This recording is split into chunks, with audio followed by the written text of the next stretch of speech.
தமிழ்நாட்டை மதவாத சக்திகள் கிட்ட இருந்து காப்பாத்தி சமூக நீதி பாதையில கொண்டு போன ஒரு கேடயத்தை பத்தின கதை தான் இது.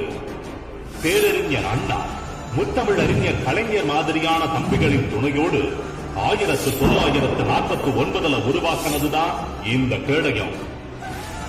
உருவாக்கின நாள்ல இருந்து இப்ப வரைக்கும் செய்யாத போர் இல்ல, சந்திக்காத போராட்டம் இல்ல, பார்க்காத சவால்கள் இல்ல. இப்படி அத்தனையும் தாங்கி மொத்தமா உங்க முன்னாடி நிற்கும் போதே தெரிஞ்சிருக்கும் இது கத்தியும் கடப்பாரையும் தடுக்கிற சாதாரண கேடயம் இல்ல, பாசிசத்தையும் மதவாதத்தையும் வேறறுக்கக்கூடிய வலிமையான கேடயம்.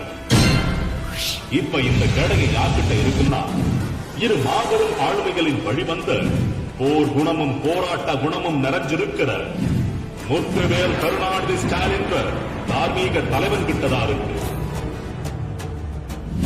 இந்த கேடயம் அவர் கையில இருக்கிறதால தமிழ்நாட்டுக்கு எந்த அளவு பாதுகாப்புன்னா, நம்ம மாநில உரிமையை பறிக்க நினைக்கிற டீலிமிட்டேஷன், நாம சரியா வரிகட்டியும் தரம் இருக்கிற நிதி, மாணவர்களோட கல்வி கனவை சதைக்கிற மக்களோட வாக்குரிமையை பறிக்கிற இதெல்லாம் போதாதுன்னு மதத்தை வச்சு கலவரம். இப்படி இந்த மொத்த தடைகளையும் தகர்த்து ஒத்த ஆளா தமிழ்நாட்டை இப்ப வரைக்கும் தாங்கி பிடிச்சிட்டு இருக்காங்க. இனிமேலும் இருப்பாரு. அப்புறம் சொல்ல மறந்துட்டேன், அந்த கேடயத்தோட பேரு திராவிட முன்னேற்ற கழகம்.